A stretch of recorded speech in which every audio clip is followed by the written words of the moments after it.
I want people across this country to know that story, the real story of the South Side. In the history of the United States, there has never been a more empowering, intelligent, or charismatic First Lady as Michelle Obama. On track to being the best-selling memoir of all time, her book, Becoming, allows readers an intimate look behind the doors of the historic Pennsylvania Avenue address and into the world of First Lady and First Family. Definitely the most modern First Lady we've ever had.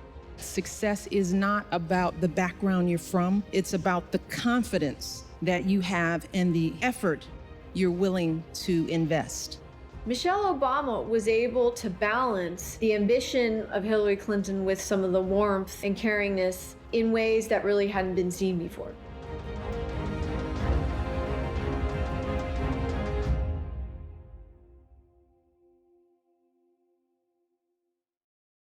One of Michelle's greatest, I think, qualities is that she comes across as powerful but relatable.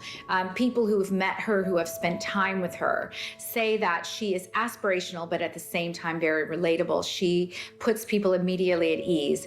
She shows a genuine, thoughtful interest in people when she meets them. She's also very down to earth and very much feels like someone you can talk to. I was a sociology major. Oh my goodness, Yeah. write my recommendation letter, please. You got it. You got it. I got you covered, kid. Seize your moment, girl. Michelle LaVaughn Robinson grew up in the South Side of Chicago. It was primarily a white area when she moved in, and then it became a mostly African-American area by the time she left. She grew up with a very working class family. Her dad was a shift worker. He put on his uniform every day. Her mother went back to work in order to support the family, help raise the kids. She grew up with her brother, Craig. They lived in a very small apartment above a home that her aunt owned.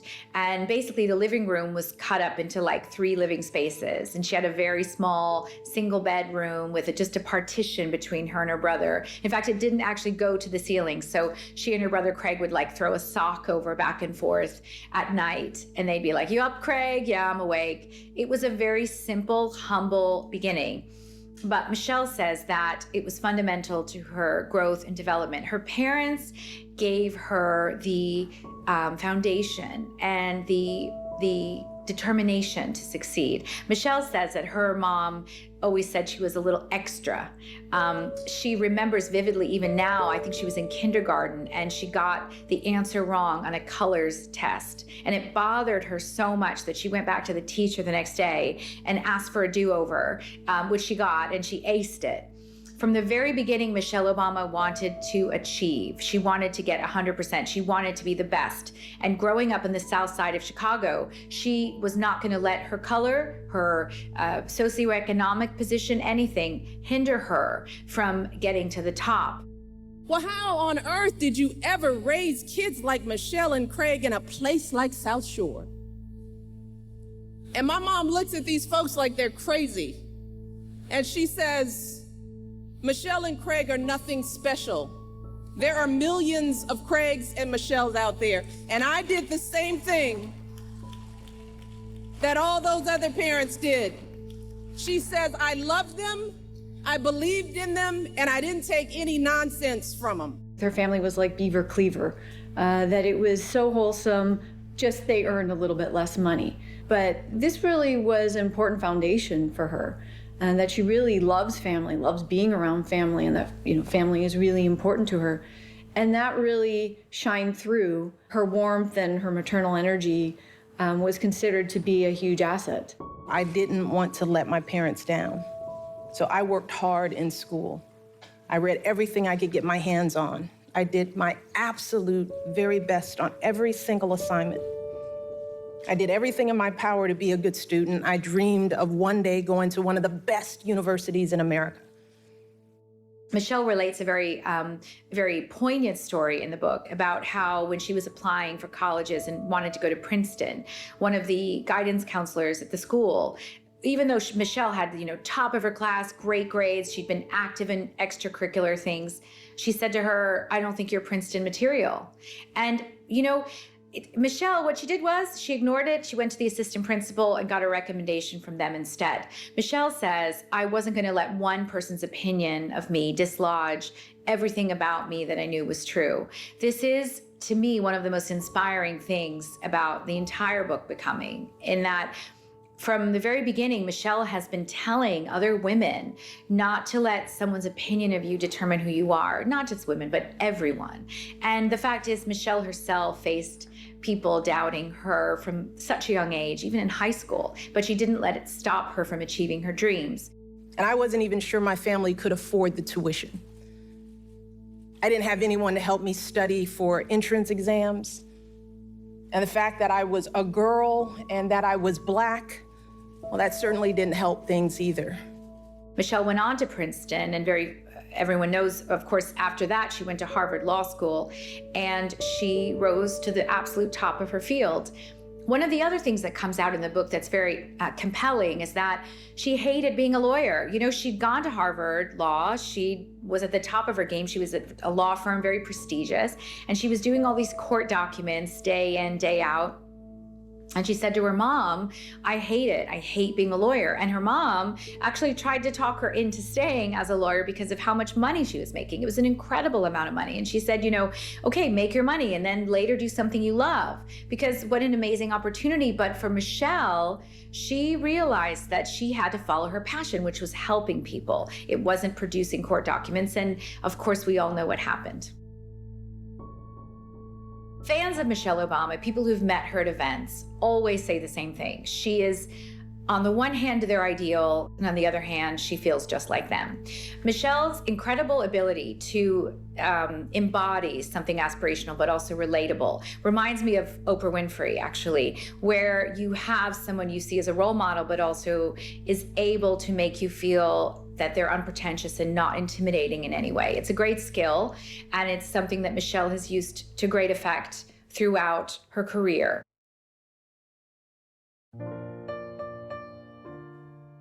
In August 1989, Michelle LaVaughn Robinson was working as an associate in the Chicago law firm Sidley Austin when she was assigned to mentor a summer intern. That summer intern was Barack Hussein Obama.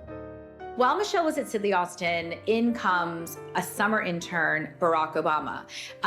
Barack was basically her mentee. I mean, she was his mentor. So he had come in new to the firm. She was already experienced, and she was kind of his babysitter in a way, showing him around, introducing him to people. She says now that she thought he was like handsome and bright and lovely, but she never thought about dating him. It wasn't that kind of connection. In fact, she even talks about thinking to set him up with one of her friends, and then he wore some kind of weird outfit that looked like he was out of Miami Vice with a white linen jacket, and that just went down the drain. So she's very candid in her book about the fact that it wasn't love at first sight, that he had this distinct whiff of geekiness about him, and she saw him as being amazing and great, but not dating marriage material. I think he kind of grew on her, but rather quickly, because once they actually did have their first date, Michelle says it was almost immediate that she knew that this was going to be something pretty incredible. He was definitely pursuing her, and she had her reservations, and eventually he won her over. One of the things that really unites Michelle and Barack is they have a rather disruptive sense of humor. They sort of are not mainstream. They have their own kind of sardonic, cynical views on things, and they love to give each other a hard time. But they were early on in their courting stage, and they went to see Les Mis, the musical, together. And, you know, everyone loves Les Mis, the soaring music and the wonderful themes. And she says it just felt like grunts and chains to her. She hated it, which is not normal, but she hated it. And anyway, during the intermission, she turns to look at Barack, and he just looks at her, kind of looks up, and one eye goes, horrible, right? And it's just, he knew that's what she was thinking, and she knew that's what he was thinking, and they really share that. They have their own shared sense of humor. They have their own shared jokes. They give each other a hard time. They push each other to do better. And I think that's one of the reasons they're still together, and it's magic. If I had worried about who liked me and who thought I was cute when I was your age, I wouldn't be married to the President of the United States today. So.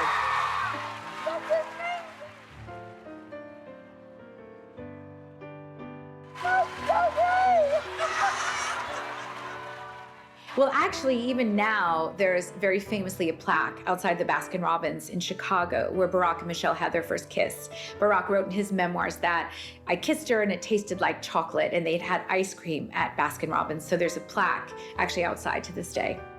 Right, I think one of the things that stands out in the relationship between Barack and Michelle Obama is just how close they are, how much they are equal partners, how they see themselves as a team. That their relationship isn't perfect, but they tend to be honest about whatever issues they have with one another. But it's very clear to see that they have such a strong love for one another.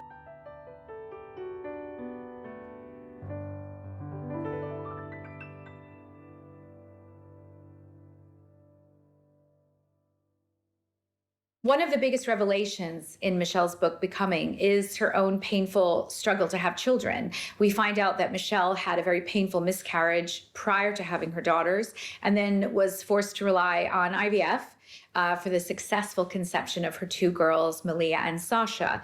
This was something she writes about in really breathtaking detail. She talks about the loneliness of, injecting herself at 9 o'clock at night somewhere with the hormone she needed, how the fact that Barack was often gone or traveling was difficult as she was contemplating the IVF and doing the IVF. She's very honest about it and very candid about her own struggles to have her girls. And this is something we never knew before.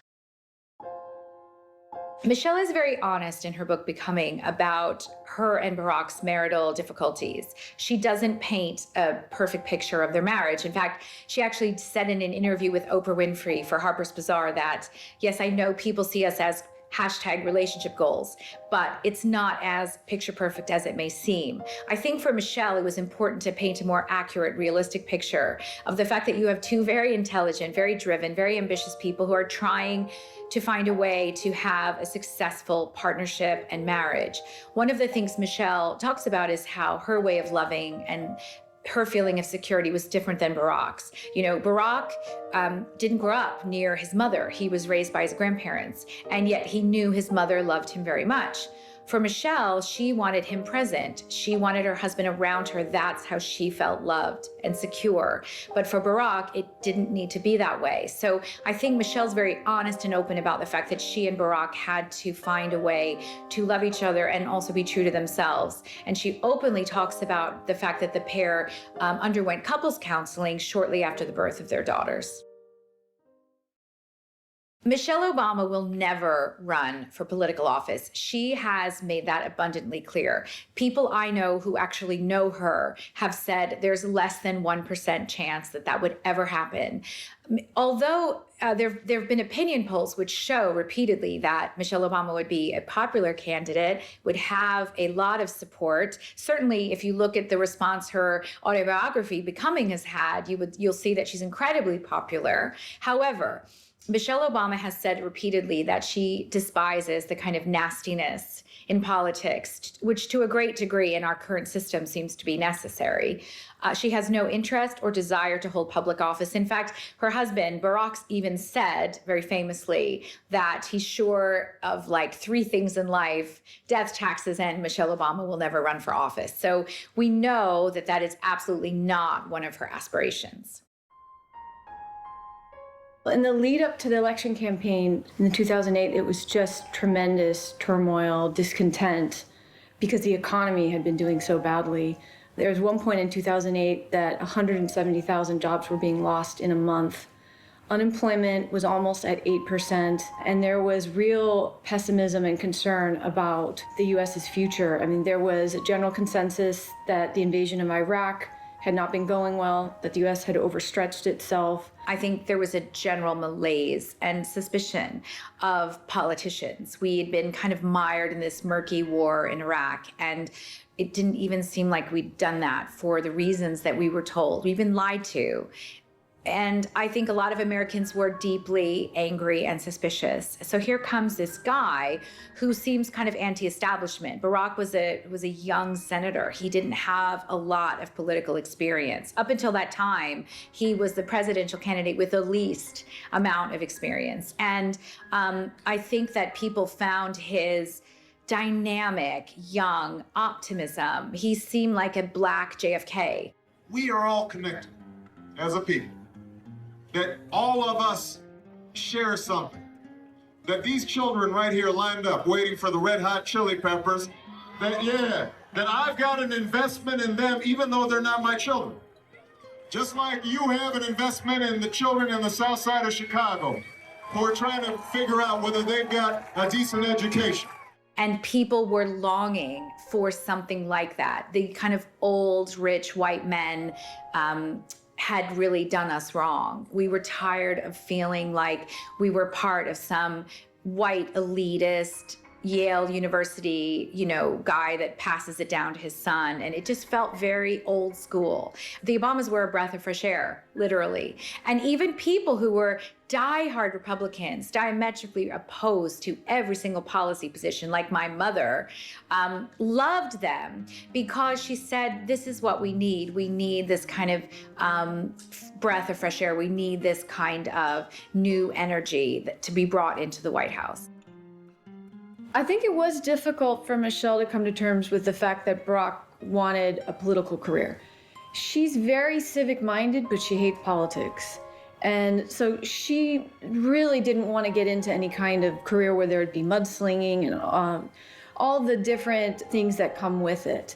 But as always, she wanted to support Barack in whatever aspirations that he had. I think she understood that he had aspirations for greatness and was capable of achieving these types of things. And that he's sort of a once-in-a-lifetime type of person, that a type of candidate that the world had never really seen before, definitely the US had never seen before, and that she was gonna need to support him. And that didn't necessarily mean that she had to let go of her own ambitions. It just meant, that she needed to be side by side with him and supporting him all along the way. I'm sure she was one of his biggest fans, but also one of the people that he trusted the most in terms of offering him advice. Michelle herself has always been very ambitious and career-driven, and she's been very open about the fact that it was really difficult to subjugate her own desires and ambitions in order to support his.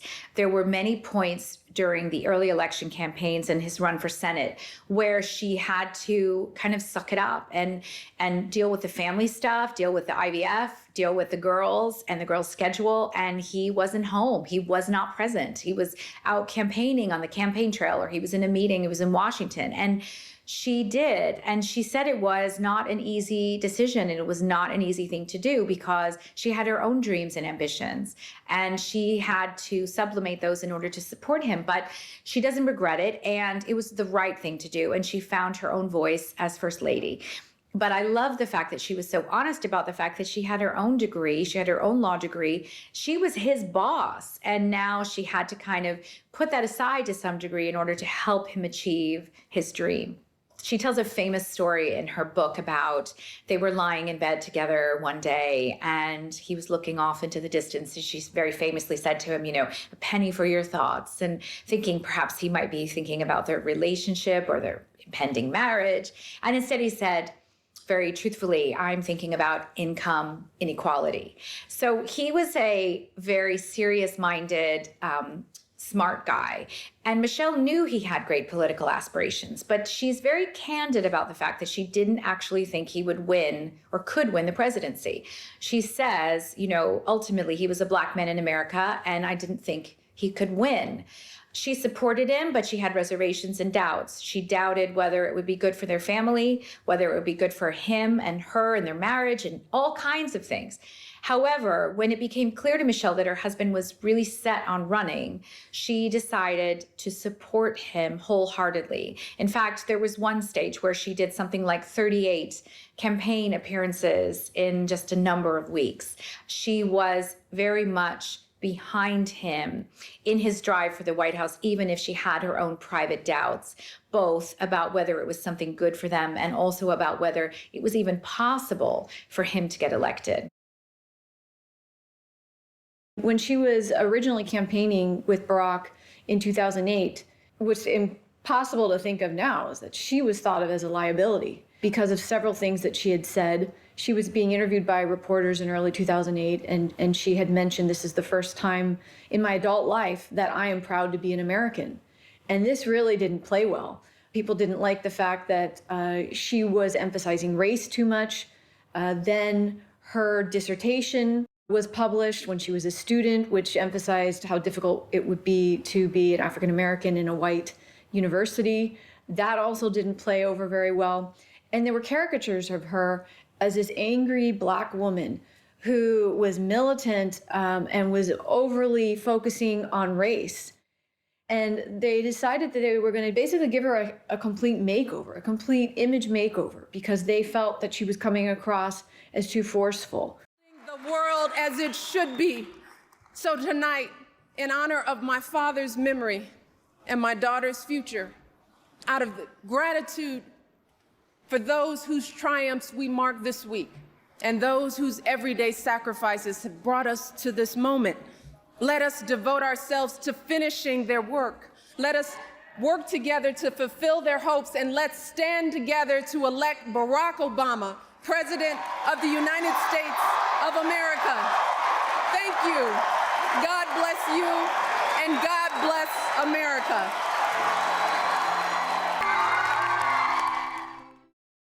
I realized that if I worked hard enough, I could do just as well as anyone else. I realized that success is not about the background you're from. It's about the confidence that you have and the effort you're willing to invest. When Michelle Obama realized they actually were going to win the White House, she spent a lot of time talking to former first ladies about the effect it would have on her daughters. She talked to Laura Bush, she talked to Hillary Clinton, specifically about how she could protect her two girls from the glare of the national spotlight and how she could raise them to be well-adjusted women in the White House. For Michelle, her daughters were always a major priority to her, and giving them a sense of normalcy in the midst of the glare of the world in the White House was really important to her. A friend of mine who worked at the White House in the Obama years said that she only ever saw Malia once on the White House grounds, and she was carrying a laundry basket. So it seemed like she certainly had like normal chores. Michelle was very protective of her girls and tried to keep them away from the international spotlight. They didn't do a lot of big formal events. She tried very much for them to have a normal school life, and family dinner hour at 6:30 was absolutely imperative. In fact, people who worked at the White House say that at 6:15, they would all kind of be checking their watches because they knew that by 6:30, Barack had to leave to go to the family residence to have dinner with his girls every night at 6:30. For Michelle, I think she took her role as protector and mother as seriously as she took anything else, or maybe more seriously than she took anything else. Whilst she has called being First Lady the greatest honor of her life, there was no question that her girls, her daughters, were her biggest priority. And protecting them, nurturing them, fostering a great childhood and adolescence for them was definitely something that got her full attention. Most first ladies are expected to be supportive, to stay out of politics, to stay out of controversies, to choose to get behind policies that are non-controversial. And they weren't expected necessarily to have a career other than being a supportive political wife. And that really was the mold. Hillary Clinton broke the mold before Michelle Obama in some ways because she herself was such an ambitious person. But the key difference here is Hillary Clinton always had political aspirations. And this would dog her time period while she was Bill Clinton's wife. Because of all the different scandals going on, there were questions as to why they were even together. And many were very cynical about the fact that, well, this is because she one day wants to be, a politician, a senator, the president, and so forth.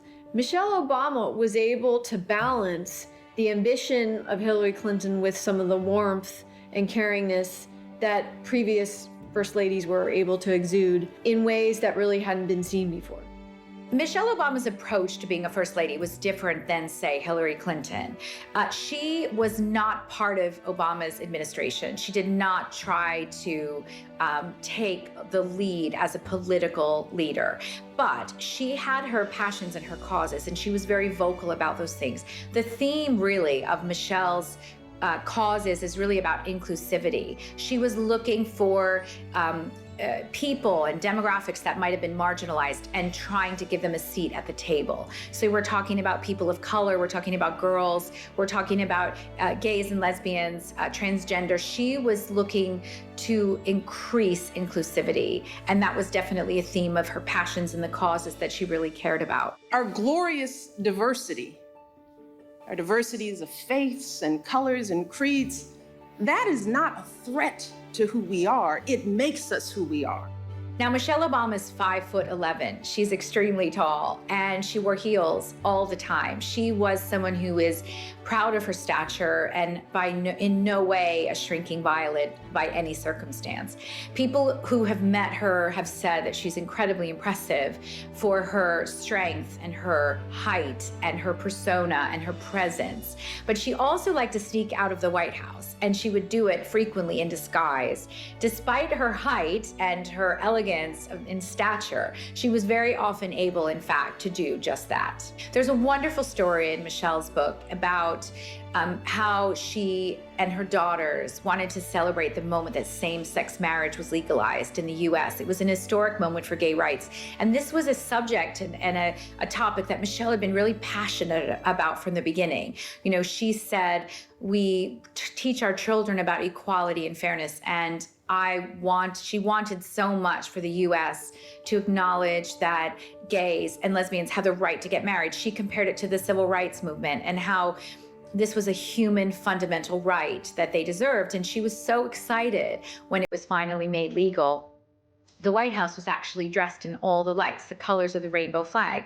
And she said to her girls, come on, let's go see it. She wanted to be a part of that historic moment. So they actually snuck out of the White House and stood in front of it so that they could see the White House bathed in the colors of the rainbow flag. It was a great moment, and it was a very fun part of the story of the book. And now today, being back here in London, looking out at all of your faces, I'm once again filled with the same feeling I had 6 years ago. I see a room full of business leaders and surgeons and barristers. I see women who are going to win elections and science competitions and arts awards. I see leaders who will inspire folks not just here in Tower Hamlets, but all across the country and all around the world. And that's what I see. Because I know what's inside of girls like you and like me.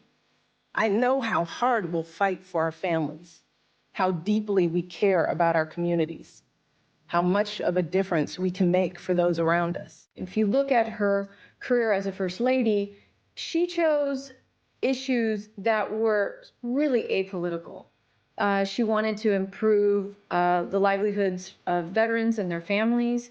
She worked to improve nutrition for children and to improve their mobility and physical fitness.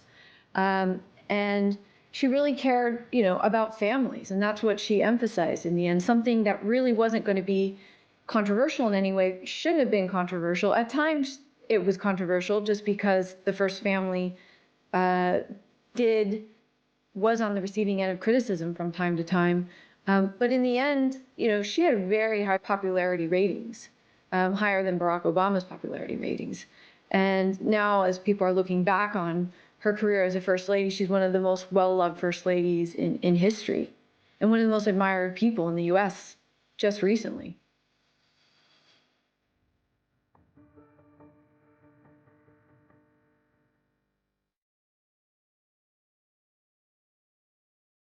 Michelle Obama is famously tactile and warm, and we've seen that over and over again. But in 2009 at the G2 summit, there was a faux pas heard around the world when Michelle actually put her arm around Queen Elizabeth. Everyone was shocked because this is a firm break with royal protocol. Michelle and the Queen had actually been having a bit of a giggle because they were both talking about how uncomfortable their shoes are. Queen Elizabeth apparently complimented Michelle on her Jimmy Choos. And Michelle confided that they were incredibly uncomfortable, and Queen Elizabeth said apparently hers were as well. And they had a bit of a laugh, and Michelle put her arm around the Queen, which caused gasps, which could be heard around the world. The thing is, Queen Elizabeth seemed to like it. There was a stage later on where Queen Elizabeth invited Michelle to sit in the back of her Range Rover with her on the way somewhere. And when Michelle hesitated, the Queen said to Michelle, "Have they warned you that you can't do this?" And when she said yes, the Queen said, "Rubbish, you can sit wherever you want." So it seems like, despite the fact that everyone in the world freaked out that Michelle put her arm around Queen Elizabeth was in fact charmed, very much so, by Michelle Obama. You know, we saw the very famous friendship that developed between Michelle Obama and George W. Bush, a very unlikely pairing. But what happened was Michelle was invariably always seated by the former president, George W. Bush, at funerals, public events, and they got to become friendly. George Bush very famously gave Michelle Obama a cough drop, which was at John McCain's funeral, and everybody saw that. And actually, Michelle said it was an old cough drop. It had been there a long time in the bottom of Laura's purse, but she took it, and they became really firm friends. There's a lot of photographs of them at events where she has her arms around him, you know, embracing him. And she has said, "I don't agree with him on everything, but I have so much love for this man." You know, George W. Bush has said, you know, "She likes my sense of humor, and anyone who likes my sense of humor, I like them immediately." I think one of the things Michelle has done so beautifully is to show that friendship and warmth does not have to stop when you come to different political views, the red and the blues, the Republicans and the Democrats. It doesn't have to be a barrier to good conversation and goodwill and good relations. And her friendship with George W. Bush has really embodied that. Michelle Obama has said over and over again, "I can't ask something of our children, of our future generation, that I don't embody myself." This has fed into the way she acts all the time when it comes to campaign tactics, when it comes to personal relationships, and when it comes to the way that she speaks about her political opponents. It was clear to the world each and every day that the Obama administration held office, that the Obamas, as the first family, shared an unparalleled love and closeness. Michelle Obama's mother, Marion Shields Robinson, lived in the White House to maintain those strong family bonds. In an interview with CBS in 2018, Marion Shields Robinson shared her reasons for moving into the White House and keeping the family as close as possible. Michelle Obama is incredibly close to her mother. And she always admired her mother. Her mother was always there for her, you know, at home cooking every meal. And she had a really, really idyllic upbringing. And this close-knit family, in some ways, it was something that Barack Obama lacked because his parents had split up and he moved around quite a bit. But I think that the decision for Michelle's mom to move into the White House with them illustrates how close they really are, how much Michelle relies on her mom to support her and to just be there for their daughters and to provide the family a foundation and some normalcy.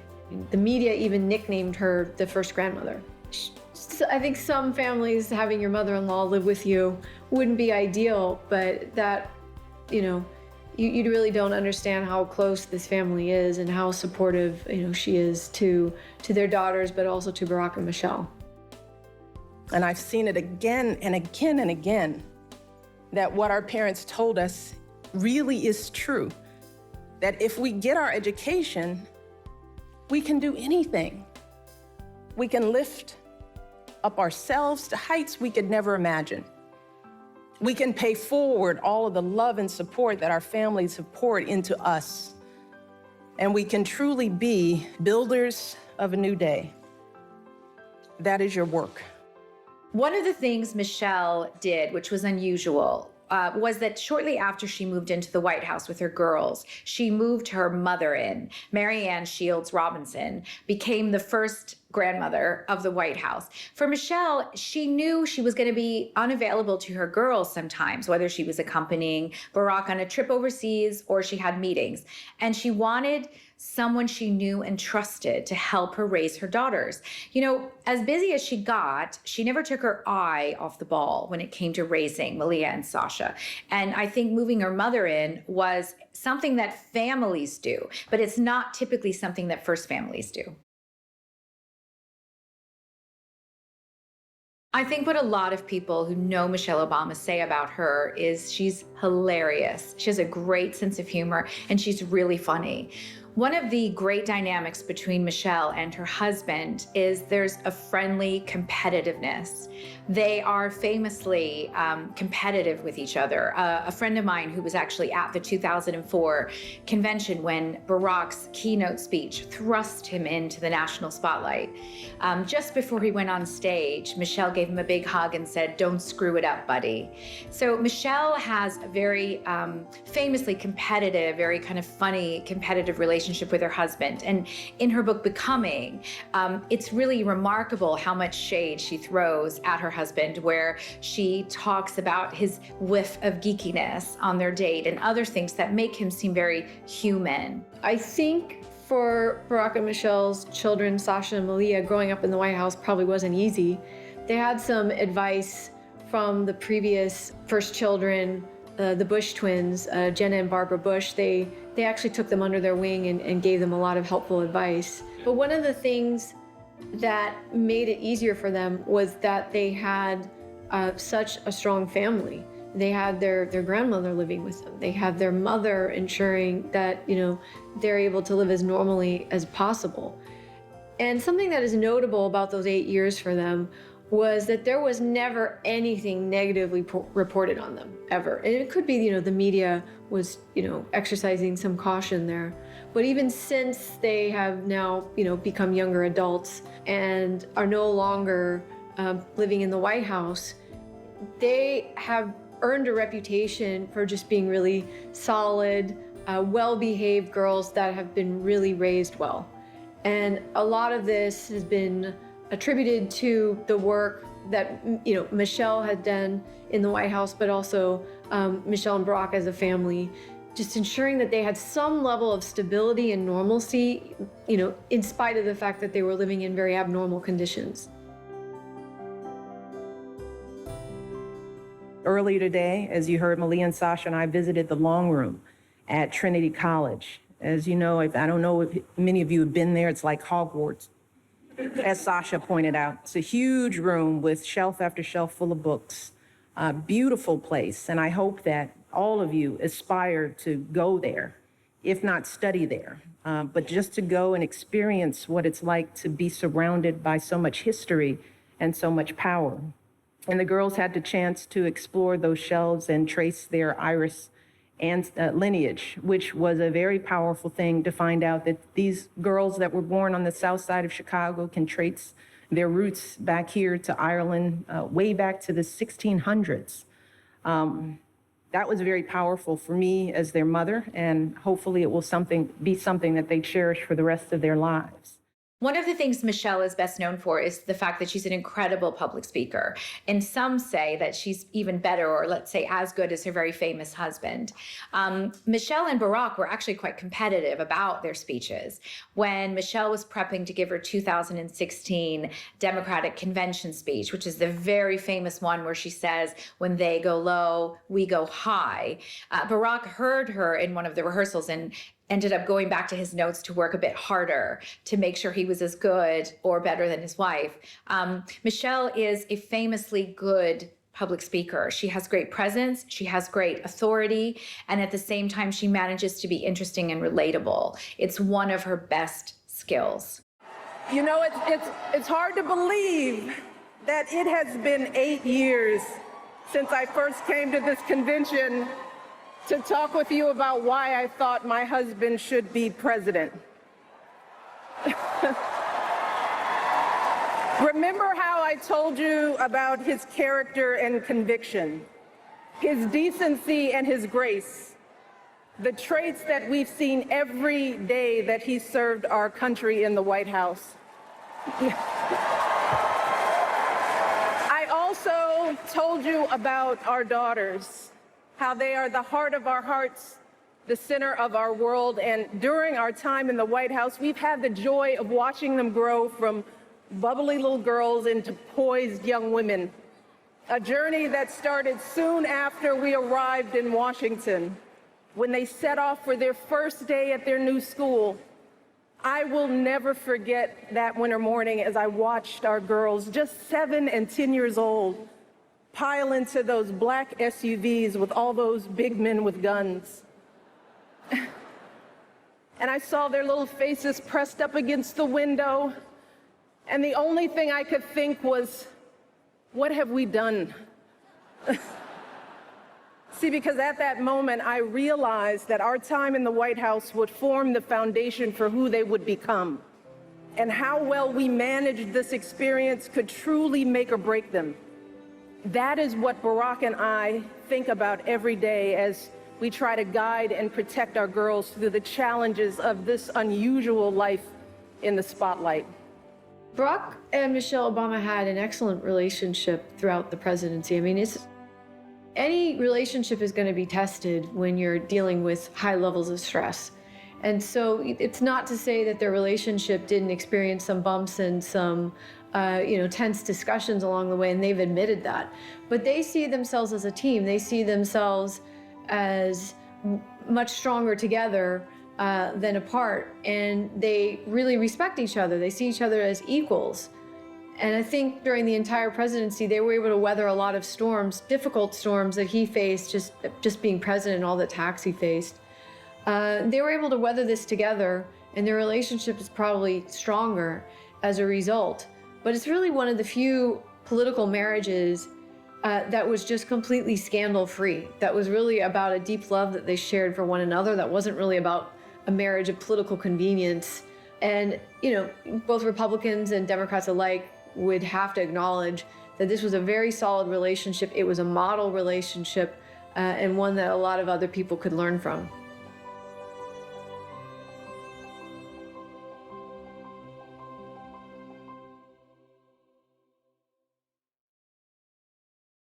The issues that Michelle focused on in her reign as First Lady, which were like healthy kids, education, these were not just for show. People I know who spent time with Michelle say that she was incredibly passionate, even in her private life, about these issues. She would meet a teacher at an event where there were no cameras and no reporters and spend time really engaging them to talk about how we can do better for kids' education, or how we can do more to get kids moving and healthier.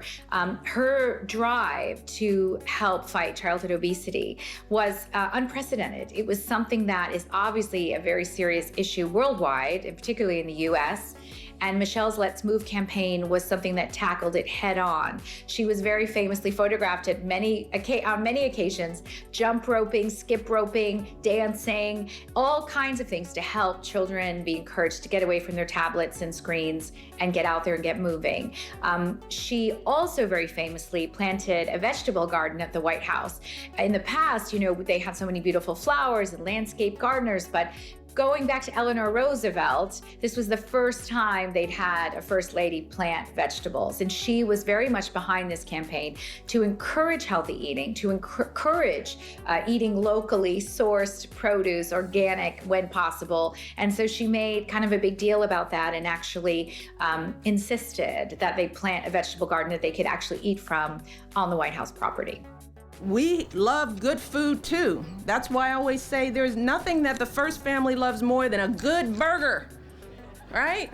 And look, my favorite food in the whole wide world are French fries. I love them dearly, deeply. I have a good relationship with French fries, and I would eat them every single day if I could. I really would. Kids, you guys, young people, you guys have my heart. And I said this in Belfast earlier. It's so true. Look, my girls know I can embarrass them and love them to death, but young people, you guys move me in ways that you don't even imagine. Michelle Obama's views were in line with Barack Obama about inclusivity and equality, and she knew that there were very high levels of inequality in the US still that really affected children. And one way of improving this was to ensure that children had access to healthy foods. And she made that one of the issues of her time as First Lady was to improve access to healthy lunches in schools, which is really critical for kids who are learning and need to have proper nutrition in order to absorb information well. She wanted to make sure that kids who were sedentary were moving better, because these improvements to their physical health, she knew how critical that would be to improving their mental health. And she was a champion of exercising and being healthy and waking up early and eating healthy to the best of her ability. And she would go on talk shows and talk about this. And generally, this was well received. And she cared about children. She showed she cared about children. She cared about people who had been neglected in the past. She also supported Barack Obama's policies that fought for marriage equality and other forms of inclusivity. And both of them also were fighting for equal pay rights for women. And that was actually one of the signature pieces of his legislation during the first 100 days. Let Girls Learn was one of her big causes, and she was instrumental in creating a campaign and a program that encouraged girls, especially girls at risk in minority and poor communities, to go to college, to have a great access to education, and to become leaders. Unfortunately, in Donald Trump's administration, the program was completely discontinued. And I'm here because when I look out at all of these young women, I see myself. I may come from a country that's an ocean away, but I'm a bit older than you all. Yeah, I am. I know I don't look it, but I'm just a little older. When I was growing up, there were very few Black women at high levels in business or politics or science on TV, so I didn't have many professional role models to look up to. And I have a feeling that my experience might feel similar or familiar to some of you. Right now, there are more than 62 million girls around the world who are not in school. Girls whose families don't think they're worthy of an education or they can't afford it. Girls who live too far away from the nearest school and have no transportation. Girls like Malala Yousafzai, who are assaulted, kidnapped, or killed just for trying to learn. And this isn't just a devastating loss for these girls. It's a devastating loss for all of us who are missing out on their promise. One of these girls could have the potential to cure cancer or start a business that transforms an industry or become the next president or prime minister who inspires her country. But if she never sets foot in a classroom, chances are she will never discover or fulfill that potential. As I tell girls whenever I meet them, I wouldn't be here, sitting here, not just in this chair, but in the life that I have if it weren't for my education. I know that when you hear the phrase knowledge is power, it's true. Through my education, I didn't just develop skills, I didn't just develop the ability to learn, but I developed confidence. We were not put on this earth just to be good mothers or good wives. We were here to be good citizens and good individuals, and that takes investment. And I want girls to start practicing that at a very early age, not being so selfless that they can't look out for themselves. Well, I think Michelle Obama is the first lady we've ever had that quoted Beyonce. I think she's the first lady who seemed cool. We had the kind of Stepford wife persona of Laura Bush. We had the glamour, the kind of old, stuffy glamour of Nancy Reagan. We had the kind of abrasive persona of Hillary Clinton and the pantsuits. But Michelle kind of took a bit of all of that. She was a strong, powerful woman with great arms who looked great, whether it was in a J. Crew sweater set or something by Versace. She quoted Beyonce. She was friends with Beyonce and Jay-Z. She wore Balenciaga boots. She is someone who is far more relatable, I think, in modern, definitely the most modern First Lady we've ever had. I think Melania has taken us back a bit, but Michelle was very much of the now. Hello, everyone, and may I say for the last time officially, welcome to the White House. One of the things Michelle said, which was controversial, was when she said that she struggles with the fact that the White House, that the house she lived in all those years, was a house that was built by slaves. She said, you know, I wake up every morning in a house that was built by the sweat of slaves. And it was a comment that upset a lot of people, but it was an honest reaction, reflection on her part as to the history, the troubled history of America and slavery. There was another moment where Michelle talks about her very grumpy face at Donald Trump's inauguration. You know, she's very unsmiling, and she actually looks annoyed during most of it. Barack is kind of affable, smiling, trying to be nice, but she just looks mad. And she was asked about it, and she said she was looking around, and whereas at her and Barack's inauguration, there had been a sea of faces of all minorities, of all colors, of both genders.